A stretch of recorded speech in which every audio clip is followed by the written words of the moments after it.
수업 진행하겠습니다. 이번 시간에는 교육 평가론 기출 문제를 정리를 하면서 한번 분석을 해 보도록 하겠습니다.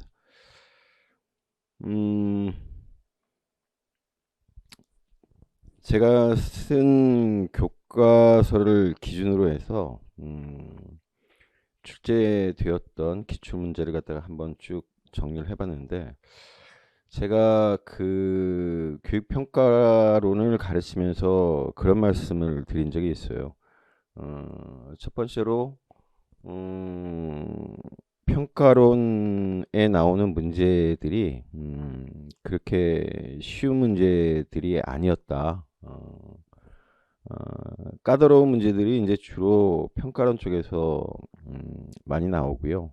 물론 여러분들을 좀 당황스럽게 만들었던 기존에 시험 봤던 분들의 경우에 교육공학 쪽에서 나왔던 문제들이 좀 당혹스럽게 만드는 그런 부분들이 있었는데, 근데 실제로 시험 문제의 어떤 난이도로 본다면 이 평가론이라고 하는 요 파트가 여러분들한테는 좀 더 많이 어려운 부분이 될 겁니다. 그리고 이제 또 하나는 뭐 다른 파트의 문제들도 좀 그런 경향이 있지만, 특히나 평가론에 있어 가지고 몇몇 문제들은 음 구체적이고 이제 명확하게 그 문제의 어떤 대상 내지는 문제의 내용을 갖다가 이렇게 한정 지어 주어야 되는 어, 한정 지어 주어야 되는데, 그렇지 못한 문제들이 좀 있습니다. 그래서 이 문제를 갖다가 어떻게 접근을 하느냐, 뭐 접근보다도 어떤 답을 적는 것이 득점을 할 수 있느냐라고 하는 그런 측면들이 좀 있어요. 그래서 그런 부분들도 좀 짚어보도록 하겠습니다. 일단 여기 이제 쭉 보면 아시겠지만 평가론 같은 경우에는 거의 매해 빠지지 않고 문제가 출제가 됐고요. 또 한 가지 특징은 뭐냐면, 여기 이제 쭉 보면 아시겠지만 일정한 어떤 가치 지향이라고 하는 것이 이 문제에 보입니다. 그러니까 총평이라든지 준거지향 평가라고 하는 건 절대 평가고요. 형성 평가, 자기 참조 평가, 자기 참조 평가는 여러 차례 나왔고요. 자기 평가라든가 이런 내용들을 유심히 보면 그런 어떤 가치 지향이라고 하는 것이 이제 그 있다라고 하는 걸 갖다가 이제 알 수 있습니다. 그러니까 우리가 이제 일반적으로 음, 우리 이제 학교에서 치러지는 대부분의 시험, 우리 수능이 대부분 지필 평가이죠. 그래서 상대 평가이기도 하고 어, 음, 또 총괄 평가이기도 하고 그런 측면들이 굉장히 강합니다. 그러니까 우리가 실제 그 학교 현장에서 맞닥뜨리는 그런 평가의 어떤 그 모습이라고 하는 것은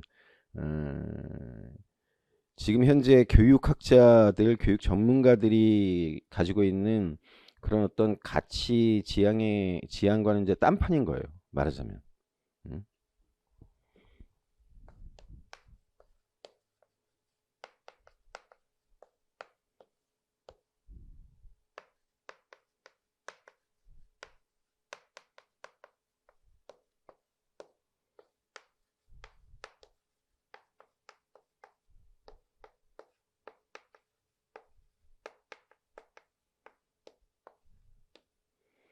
그래서 이 반대쪽에 있는 개념들이 뭐냐면,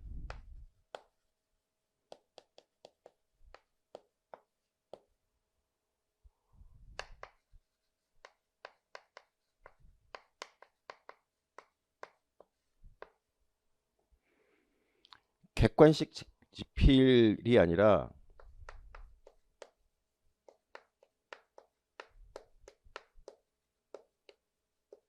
이렇게 보시면 돼요.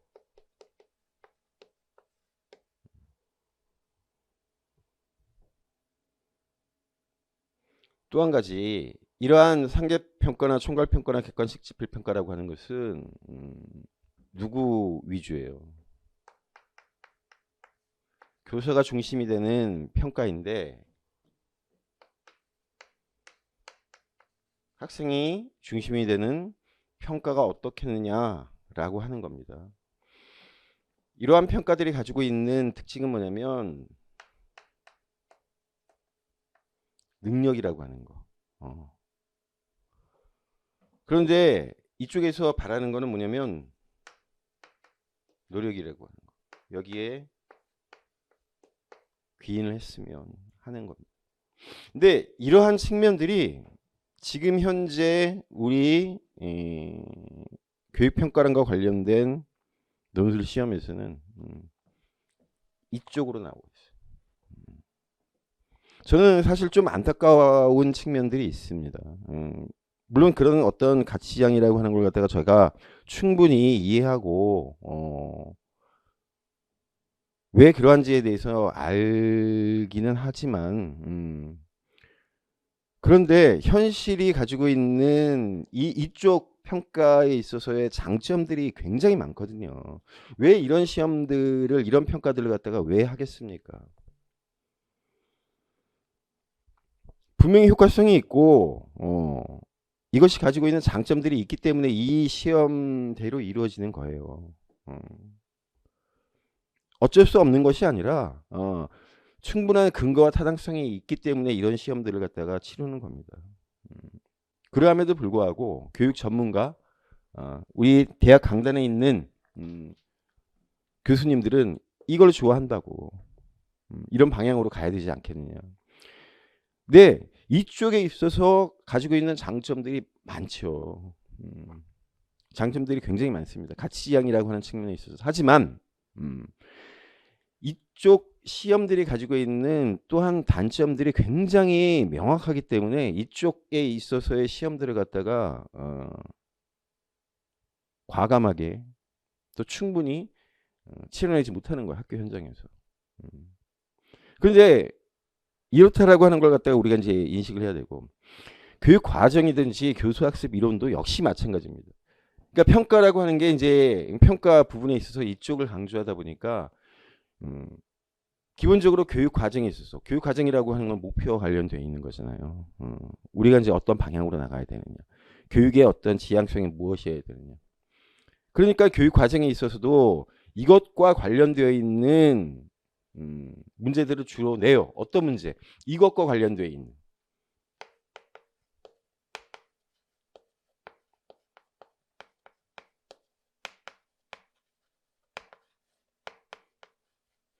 얘가 말하자면 우리 이제 그런 말 하다니요. 태두라고. 큰 대가리. 얘가 큰 대가리예요. 태두. 큰 대가리.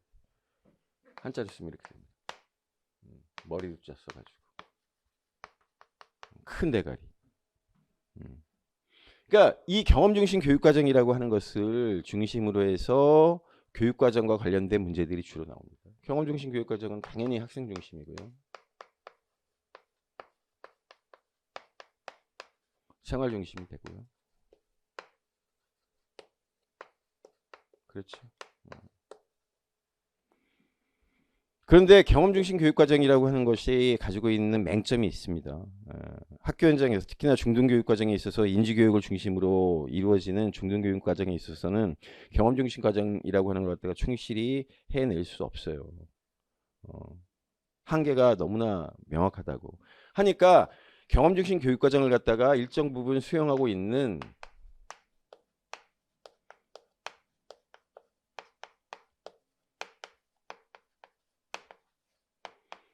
학문 중심 교육 과정과 관련된 문제들을 갖다가 주로 낸다고. 뭐 주로는 아니죠. 아니 경험 중심 교육 과정도 굉장히 많이 나왔고 학문 중심 교육 과정이라고 하는 것을 연결지어 가지고 이쪽 문제들을 갖다가 또 꽤 내고 있어요.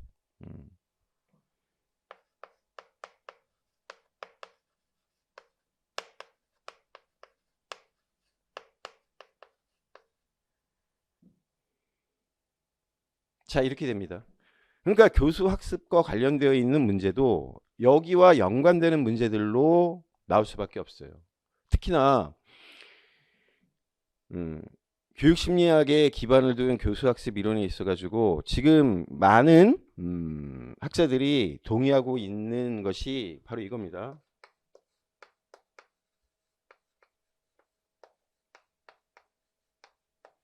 학문 중심 교육 과정이 있어가지고 제일 핵심이 되는 철학적 베이스는 구성주의예요. 구성주의. 무르나가 얘기하는 구성주의. 그래서 교수학습 이론과 관련되어 있는 문제들 가운데 구성주의 관련 문제들이 또 출제가 되고, 교수학습 이론이라고 하는 것도 기본적으로 이제 이런 베이스 아래에 있기 때문에 결국은 그러한 측면에 있어가지고 교수나 학습이라고 하는 것이 어떤 게 좋을까. 그래서 문제들이 또 그쪽에 방점을 둔 측면으로 문제들이 당연히 출제가 될 수밖에 없어요. 근데 이런 어떤 흐름이라고 하는 것은 제가 볼 때는 앞으로 계속될 가능성이 높습니다. 계속될 가능성이 높아요. 자, 이제 우리가 좀 주목을 해 봐야 될 게 뭐냐면 이 단어가 이제 2024년에 나왔단 말이에요.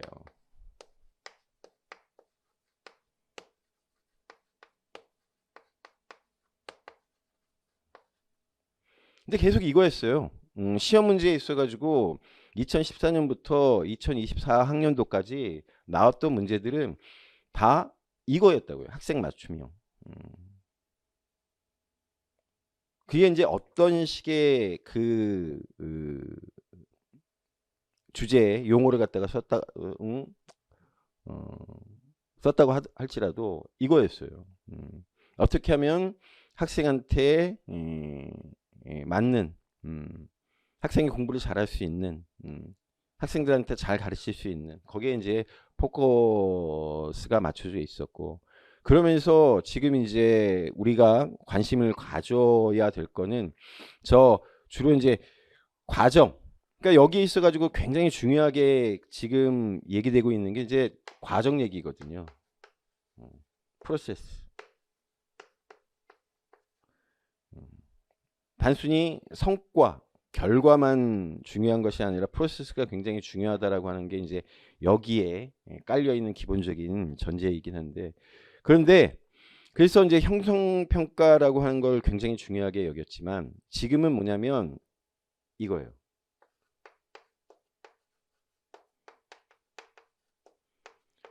진단평가라고 하는 게 굉장히 중요할 수밖에 없다. 이 진단평가가 맞춤형이 되기 위해서는 학생이 지금 현재 인지적으로, 정의적으로 어떠한 수준인가, 기초선이라고 하는 게 어떻게 되어 있는가라고 하는 걸 갖다가 판단을 하고 거기에 따라서 보충 수업이라든지 또는 심화학습이라든지 이런 것들이 이루어져야 된다라고 하는 것이 지금 이제 계속해서 나오는 얘기들이고, 그러면서 2024 교육부 주요 업무 계획에 있어가지고 지금 포커스를 맞추고 있는 게 뭐냐면 수행평가라고 하는 것을 어떻게 수행평가라고 하는 것을 어떻게 실제화할 것이냐라고 하는 측면에 있어서 프로젝트라고 하는 얘기가 나와 있고, 제가 이제 또 하나 주목하는 것이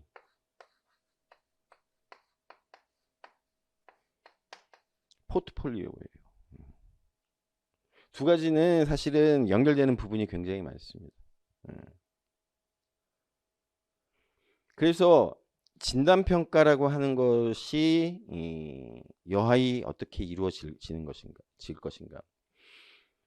형성평가라고 하는 측면에 있어가지고 사실 굉장히 구체화돼서 학교 현장에서 지금 이루어지고 있는 게 수행평가인데, 지금 교육부 쪽에서 내비치는 내용은 바로 이제 프로젝트라고 하는 거.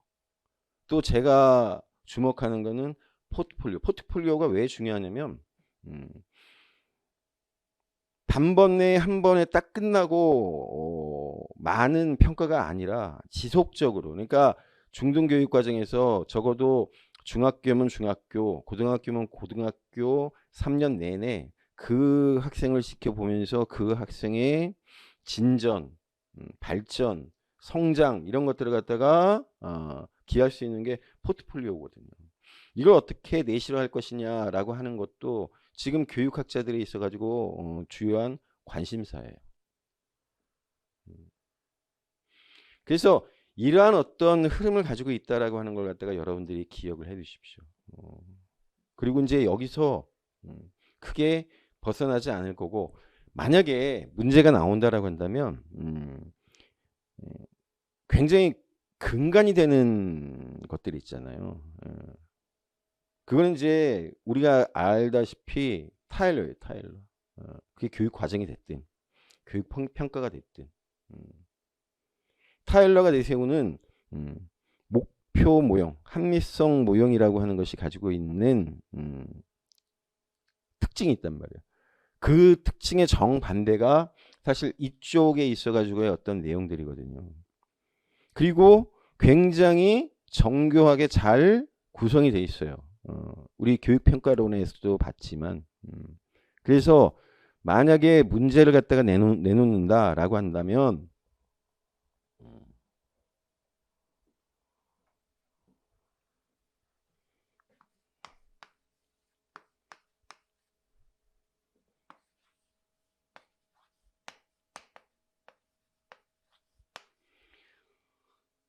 여기에서 붙여가지고 타일러의 논리라고 해갖고 이제 비판들을 막 가지 않습니까?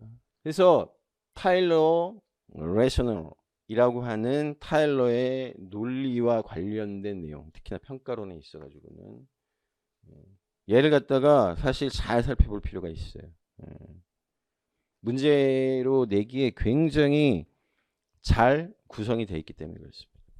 자, 그래서 이제 거기 여기 내용들을 이거를 이제 기반으로 해서 우리가 살펴본다라고 한다면 총평관, 준거지향평가, 형성평가, 자기참조평가, 자기평가, 평정법, 그다음에 타당도, 신뢰도 이렇게 이제 문제가 쭉 출제가 됐습니다. 총평관과 관련해 가지고 총평의 관점에서 학생을 진단할 수 있는 실행 방안 두 가지 이렇게 지금 이해가 되어 있어요. 그래서 실행 방안 두 가지는 뭐냐면 객관식 검사하고 투사적 발부, 질적 검사라고 하는 두 가지 측면에서 실행 방안을 갖다가 구할 수가 있어요. 그러니까 총평관이라고 하는 게 무조건 질적 방법만, 질적 검사만 중요하게 생각하는 건 아닙니다. 물론 질적 방법이라고 하는 것을 중심으로 해가지고 면접법, 관찰법, 수사법이라고 하는 것을 열거해서 기술해도 충분히 답이 되죠. 근데 두 가지를 갖다 전부 다 본다라고 하는 것이 총평관에 있어가지고 주요한 특징이에요. 자, 준거지향평가, 절대평가. 준거지향평가의 개념을 설명하고 장점 두 가지만 제시하라. 뭐 이거는 쉬운 문제니까 이건 얼마든지 쓸 수 있을 거라고 생각을 하고, 자, 그 다음에 2018년도에도 나왔네요. 제가 여기 2018년도 안 썼나? 썼죠. 그래서 박 교사가 제안하는 평가의 유형의 명칭과 이 유형에서 개인차에 대한 교육적 해석, 절대평가, 준거지향평가고,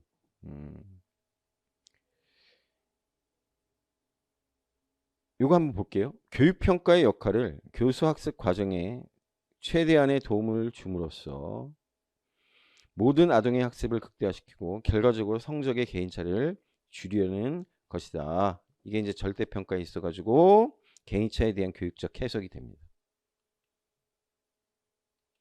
다음 이제 형성평가와 관련된 문제들이 꽤 많이 나왔어요. 수업에 소극적인 학생들의 학습 동기를 유발하기 위한 형성평가의 활용 측면에서 동기 유발 방안을 논의해봐라.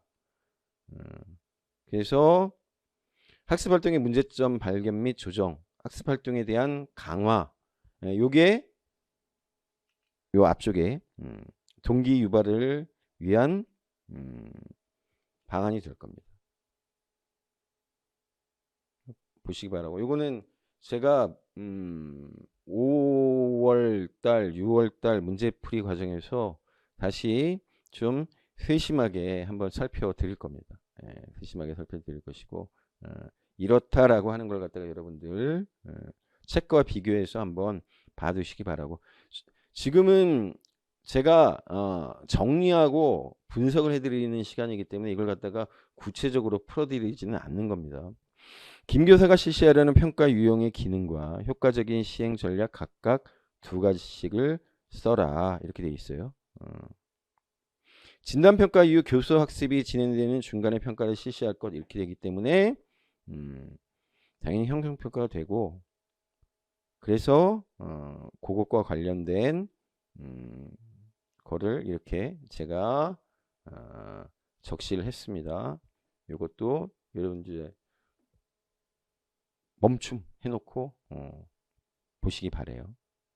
그 다음 평가보고서에서 언급한 형성평가를 교사 측면에서 활용할 수 있는 방안 2가지. 이것도 이제 다 연관이 되는 겁니다. 지금 앞서 나왔던 것들과 관련해 가지고 연관이 다 되는 거고, 이제 학생의 측면에 있어 가지고 형성평가가 가지고 있는 장점, 그 다음에 교사의 측면에 있어 가지고 가지고 있는 장점, 이런 것들을 갖다 지금 보는 건데, 그 이전에는 학생과 관련된, 지금은 교사와 관련된. 그래서 제가 이렇게 적시를 했고, 이것도 역시 여러분들 보시기 바라고. 그 다음에 이제 자기 참조 평가와 관련된 문제들이 여러 번 나왔어요. 이거는 다른 것보다도 이것과 관련되어 있죠. 제가 이제 말씀드릴게요. 노력기위. 그러니까 어떤 면에서 보면은 타고난 능력, 그러니까 IQ라든지 아니면 뭐 여러 가지 운이 좋아갖고 그 과외를 시켜주는, 아니면 강대나 시대에 마음껏 보낼 수 있는 훌륭하신, 돈을 많이 가진 부모를 만난 그런 아이들이 보여주는 이쪽이 아니라 바로 이제 이쪽과 관련되어 있는 거예요. 이쪽. 노력기위. 얼마나 열심히 노력을 했느냐, 분발을 했느냐. 이 자기 참조 평가라고 하는 게 바로 이제 그런 것과 관련이 돼 있어요. 그래서 김 교사가 제안하는 2가지 평가 유형의 개념. 김 교사가 뭐냐면 능력 참조 평가하고 성장 참조 평가라고 하는 것을 갖다가 제안을 했단 말이에요. 그래서 거기에 대해서 쓰면 되는 거고, 교과서에 다 나오는 거니까 여러분들 보시면 되고. 평가 결과의 해석 기준 2가지 이렇게 돼 있어요. 선교사가 활용할 수 있는. 근데 이제 요 2022학년도 문제가 사실 저는 굉장히 문제가 많다고 봐요. 이 문제가 많다고. 뭐냐면 선교사 같은 경우에는 총평의 관점에서만 얘기를 한 거라고. 근데 김 교사가 뭐라고 얘기하냐면 우리 학교에서는 평가 결과로 학생 간 비교를 하지 않으니 학기말 평가에서는 다양한 기준을 활용해 평가 결과를 해석해 보실 것을 제안합니다. 김 교사가 제안을 했다고. 그렇죠? 이건 김 교사의 얘기야. 선교사가 이 얘기를 갖다가 얼마만큼 어떻게 받아들였는지 어쩐지는 잘 모르겠지만 이건 김 교사의 얘기예요. 그러니까 정확하게 이걸 갖다가 문제로 낸다라고 한다면 선교사가 김 교사의 제안에 따라 활용할 수 있는 평가 결과의 해석 기준 두 가지 이렇게 문제를 냈으면 사실은 이거는 굉장히 적확한 문제가 돼요. 근데 이런 식으로 냈다고. 그러니까 우리는 이씨 뭐 선교 죄송합니다. 이씨라고 해서 이씨 김씨입니다. 자, 선교사가 말하자면 김 교사 얘기를 갖다가 어떻게 받아들였는지 안 받아들였는지가 명확하지 않은 상황 속에서 이렇게 딱 문제를 내버리면 이거 뭐라고 써야 될 거예요? 뭐라고 써야 될 거야? 근데 문제는 분명히 김 교사가 이제 이런 얘기를 갖다가 했었기 때문에 그렇죠? 평가 결과로 학생 간 비교를 하지 않는다라고 이제 얘기를 했단 말이에요. 그러면 우리가 이제 그것과 관련해 가지고 생각할 수 있는 여지라고 하는 게 이제 나오는 건데 바로 이제 그게 능력 참조 평가하고 성장 참조 평가라고 하는 거거든요. 이렇게 되면 이제 이 얘기가 이루어져. 그래서 제가 참 이렇게 문제들을 이렇게 볼 때마다 조금 그 고구마 먹은 것처럼 답답함을 느끼는 게 정확하게 뭘 써라라고 하는 분명히 이제 우리가 그 알고 있는 거와 같이 분석적 배점법이라고 하는 것은 배점이라고 하는 거, 컴포넌츠라고 하는 게 뭐가 들어가야 된다라고 하는 걸 갖다가 분명하게 알려줘야 돼요. 사실은 그 출제자의 임무야. 이게 총괄적 평정법이라고 한다면 그냥 문제를 갖다가 지 멋대로 낸다고 할지라도 그걸 갖다가 풀어내는 방법은 시험에 응시하는 응시자의 역량과 관련되어 있는 거기 때문에 사실 어떤 면에서 보면은 그러한 문제들 같은 경우에는 훨씬 자유롭게 글을 쓸 수도 있고 그래서 그 학생의 그 수험생의 능력을 갖다가 알아볼 수 있는 좋은 기회가 되기 때문에 좋은 문제가 될 수도 있어. 하지만 분석적 배점법은 그렇지 않다고요. 컴포넌츠가 정확하게 무엇인지를 갖다가 적시를 해서 그걸 갖다가 구체적으로 알려주지 않으면 안 되는 거예요. 그건 의무야, 출제자에. 근데 이런 식으로 문제를 내버리면은 안 된다고요.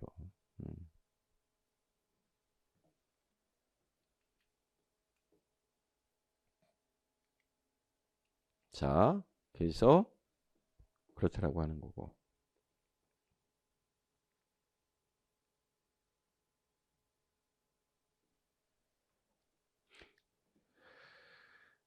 학습자 맞춤형 교육을 위해 제시한 평가 유형의 적용과 결과 해석 시 유의점 두 가지. 그래서 제가 여기다 이렇게 1번, 2번 관련해 가지고 썼고요. 그 다음에 그 밑에 이제 컴퓨터 능력 적응 검사라고 하는 거 CAT와 관련되어 있는 것도 여기 이렇게 썼어요. 학습자 맞춤형 교육과 관련되어 있는 내용, 그 다음에 컴퓨터 능력 적응 검사와 관련되어 있는 내용 이렇게 썼어요. 컴퓨터 능력과 CAT, 어댑티브 테스트와 관련해 가지고는 이거 이제 잠깐 한번 보도록 할게요. 짧은 시간 안에 적은 수의 문항으로도 측정하고자 하는 능력, 특성을 보다 정하고 효율적으로 측정할 수 있어요. 왜 그러느냐? 맞춤형이니까. 컴퓨터가 말하자면 과학적으로 대표적인 게 그겁니다. 이제 우리 그 교육 연구를 갖다가 이전에 살펴봤고 또 한 번 더 볼 거지만 이거예요. 모든 것들은 이제 확률이거든요. 네, 확률. 이 친구에 있어서 능력치라고 하는 게 어느 정도 될 것인가라고 하는 것은 이 친구의 모든 것을 다 알아볼 필요가 없는 거야. 말하자면 거기서 표본, 샘플링을 갖다가 몇 개 해갖고 이 친구를 갖다가 측정을 하더라도 정확한 데이터, 정보를 갖다가 뽑아낼 수 있다라고 하는 거죠. 100문제 다 풀게끔 할 필요가 없는 거야. 그 가운데서 한 5개에서 10개 정도만 측정을 하더라도 이 친구의 능력이나 특성을 갖다가 얼마든지 정확하고 효율적으로 측정할 수 있다. 그게 CAT예요. 검사자 능력 수준이 높거나 낮아도 오차가 일정하다. 제가 이제 방금 말씀드린 것 때문에 그래요. 오차, 편차가 거의 없어. 다양한 형식의 검사를 실시할 수 있다. 왜? 컴퓨터니까. 컴퓨터니까.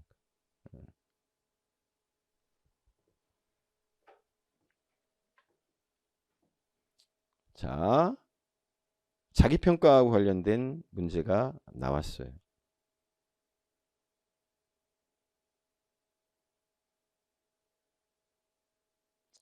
그래서 거기 보면 세 번째 줄에 여기 나오죠. 학생이 스스로 자신을 평가하게 하면 어떤 효과를 거둘 수 있을지, 그리고 내가 수업에서 이러한 평가를 어떻게 실행할 수 있을지 더 자세히 알아봐야겠다라고 얘기를 했어요. 그러니까 자기평가예요. 교육적 효과, 이것과 관련해 가지고는 제가 설명을 드린 바 있어요. 수행평가에 있어서 자기평가와 동료평가의 보고서와 관련해 가지고. 그래서 제가 이제 두 가지, 앞서서의 두 가지, 수업에서 실행할 수 있는 방안 두 가지, 이걸 갖다 여러분들한테 여기 제시를 했어요. 한번 보시기 바래요. 제가 수업 시간에 자기평가라고 하는 것이 가지고 있는 장점과 단점에 대해서 여기에 이제 판서까지 하면서 설명을 드렸습니다. 참고하시기 바라고. 자, 그런 관점에서 동료 평가라고 하는 것도 굉장히 주목할 만하죠. 주목할 만합니다. 동료 평가. 요거에 대해서도 제가 설명을 드렸어요. 장점이라고 하는 건 기본적으로 객관성이라고 하는 거예요. 객관성. 동료 평가니까.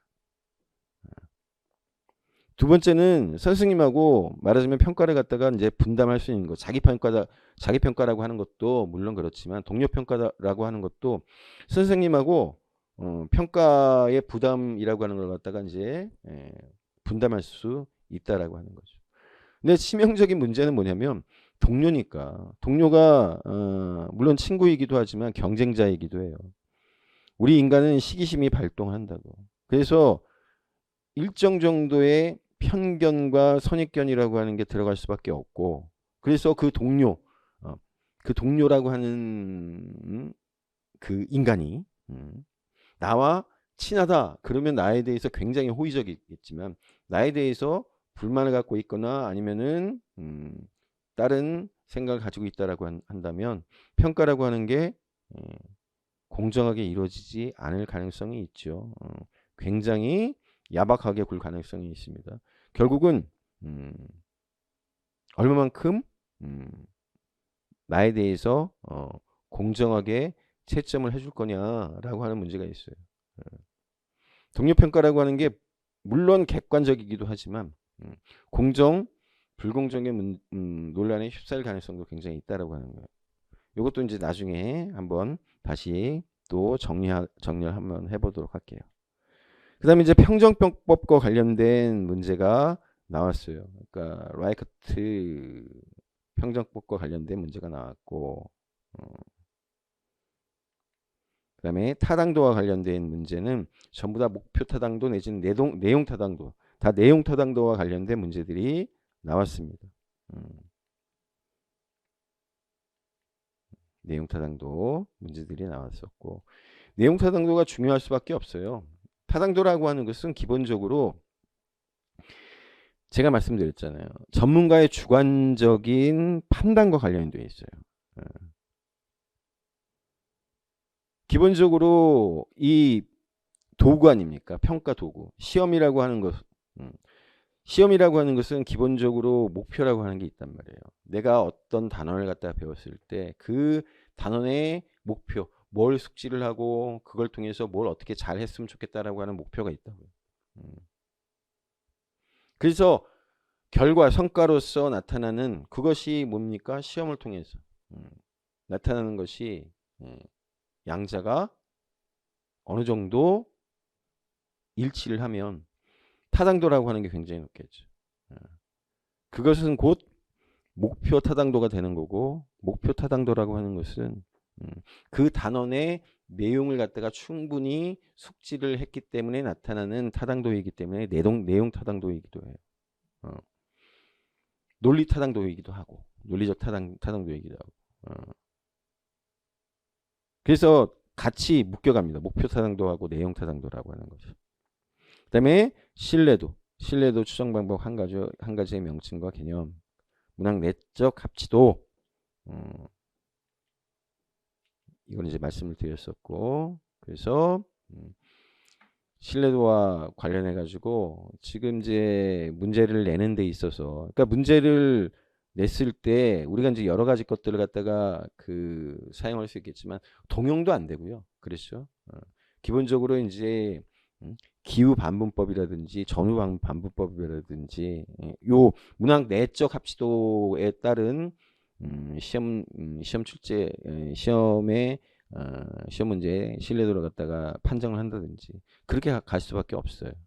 그래서 신뢰도와 관련해 가지고 저 시험 문제에 있어서 타당도라고 하는 것은 신뢰도라고 하는 것은 요 수정 방법 이것과 관련된 것이 이제 이 문제로 이제 나온 겁니다. 그래서 저희가 이제 이 평가와 관련된 문제들을 쭉 살펴봤는데 이쪽 평가 쪽의 문제가 여러분들한테 어떤 면에서 보면 조금 어려울 수 있는 이유가 뭐냐면 다른 교육 과정이나 교수 학습이나 이쪽 같은 경우에는 교육학 본연에 있어서의 그런 측면들과 굉장히 밀접하게 연관이 돼 있고 그 자체라고 할 수 있죠.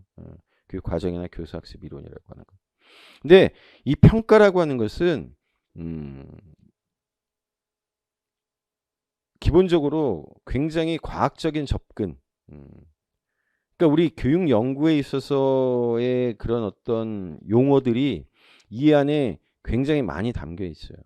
그러니까 어떤 면에서 보면은 교육 평가라고 하는 것이 딱딱하다고요. 그 개념 자체를 외우는 데 있어서 어려움을 겪는 이유가 뭐냐면 이 교육 평가에서 쓰는 어떤 용어들, 개념의 특성들이 조금은 이질적이에요.